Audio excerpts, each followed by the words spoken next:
이재명 정부의 1015 부동산 정책으로 국민들의 절망과 혼란이 점점 더 커지고 있습니다. 부동산 커뮤니티에는 이제 집을 사고 싶어도 살 수 없다는 탄식만 넘쳐납니다. 그런데 집을 팔고자 하는 주택 소유자들 또한 수요가 없어짐으로써 큰 고통을 받고 있습니다. 도대체 누구를 위한 부동산 정책인지 알 수 없습니다. 사고 싶은 사람과 팔고 싶은 사람이 모두 고통을 받게 하고 있습니다. 그런데도 불구하고 이재명 정권에서는 문제없다, 집값 폭등은 없을 것이다 라고 하는 근거 없는 낙관만 가득합니다. 국민들의 걱정이 진정 들리지 않는가 봅니다. 국토부 주택정책실장은 연소득 9천만 원 이하의 생애 최초 구입자가 9억 이하 주택을 매매할 경우에 70%까지 대출이 가능하므로 문제없다라는 식의 엉뚱한 소리만 늘어놓고 있습니다. 서울의 평균 아파트값이 14억 3천만 원에 달합니다. 현실과 동떨어진 한심한 인식에서 빨리 탈출해야 합니다. 부동산 정책의 중심은 서울 실수요자의 내 집 마련 지원을 중심으로 전환해야 합니다. 정부 당국자들이 서울 집중을 분산해야 된다고 하는데 일자리는 서울에 있는데 주거는 거주는 경기도에서 하라는 것은 말이 되지가 않습니다. 일자리의 지방 분산 없이 주택 매매 수요만 억제해서 지방 분산을 유도하겠다는 발상, 그것이 바로 서울 추방면이라고 하는 것입니다. 신속하게 양질의 서울 아파트 공급을 확대해야 합니다.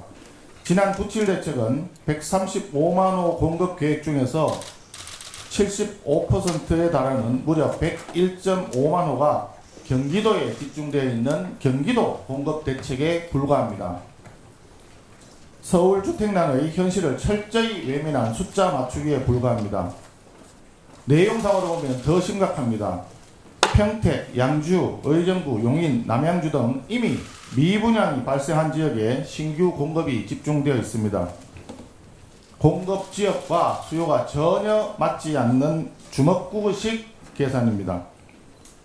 지금 필요한 부동산 정책은 서울에서 바로 체감되는 공급 확대입니다. 그렇기 때문에 서울 도심지에 대한 종상향 정책으로 재개발, 재건축이 필요하다는 이야기를 하는 것입니다. 리모델링 활성화를 포함을 해서 전체적으로 절차와 규제를 완화해야 되고 정비사업 인허가도 신속하게 처리되도록 패스트트랙을 도입해야 됩니다.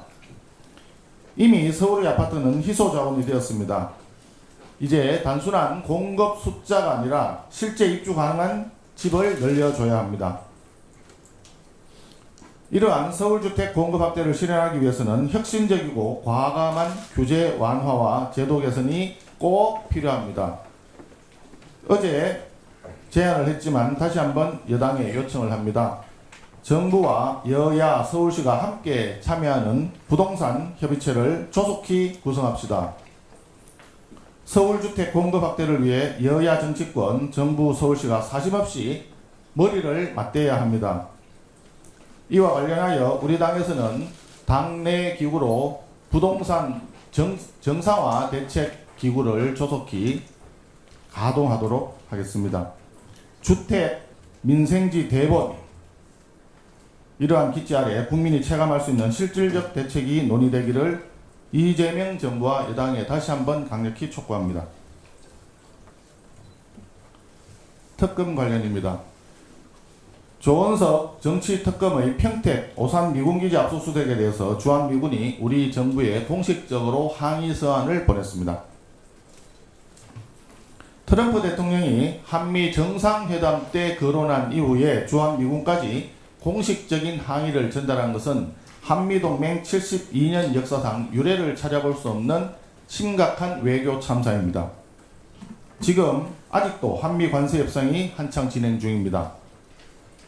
공안 정국이나 다름없는 내란 정국으로 모자라서 외환 정국까지 조성해 보려고 무리수를 두다가 심각한 외교 참사를 초래한 것입니다. 뿐만이 아닙니다. 한덕수 전 총리와 박성재 전 법무장관의 구속영장이 기각된 것은 조은석 특검의 무리한 영장 청구에 따른 당연한 결과라는 것이 관련 전문가들의 분석입니다. 그럼에도 불구하고 특검은 박성재 장관에 대한 영장을 재청구하겠다고 할 뿐 아니라 추경호 전 원내대표와 우리 당을 내란죄로 엮기 위한 무리한 강압수사를 계속하고 있습니다. 우리 당의 젊은 직원들을 매일같이 참고인으로 불러서 조사하고 있습니다. 당장 오늘도 제가 근무하고 있는 원내대표실 직원을 불러서 장시간 조사를 이미 예고하고 있습니다. 의총을 소집하는 문자 메시지를 갖고서 국민의힘을 내란 정당으로 조작해 보겠다는 완전히 무리한 정치적 망상수사입니다. 다른 특검도 마찬가지입니다. 이 민중위 특검은 이름만 김건희 특검이지 김건희 여사의 직접 관련이 없는 사건들에 대한 별건 수사만 거듭하고 있습니다. 어떻게든 야당 의원들을 엮어서 구속시켜 보겠다는 망상을 하고 있습니다.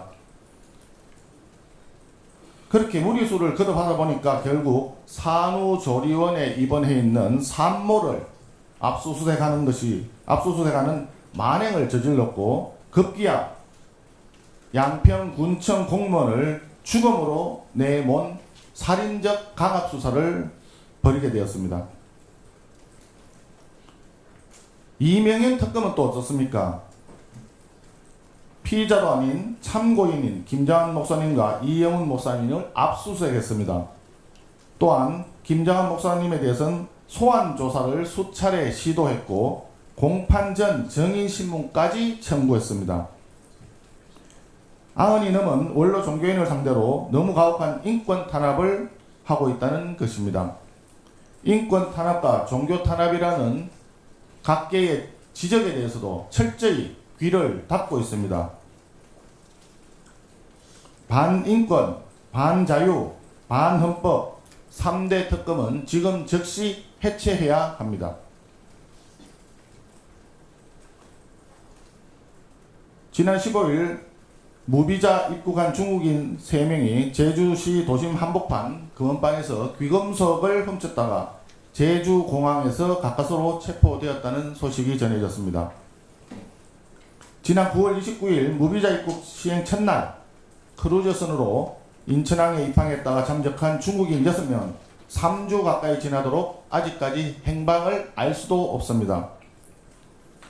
우려했던 일들이 이처럼 무비자 입국 시행 초기부터 현실화함에 따라 국민들의 불안감도 점점 커지고 있습니다. 이를 방치한다면 중국인 관광객 유치 효과보다 내국인 관광객 감소에 따른 역효과가 더 클 것이라는 여행업계의 우려에 귀 기울여야 합니다. 원칙적으로 주권국가가 다른 나라의 무비자 입국을 허용하는 것은 혜택을 주는 것이지 허용하지 않는 것이 차별이 될 수는 없습니다. 우리 국민이 문제입니다.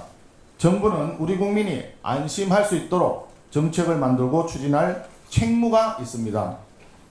이재명 대통령은 중국인 무비자 입국 조치를 전면 재검토할 것을 강력히 요구합니다.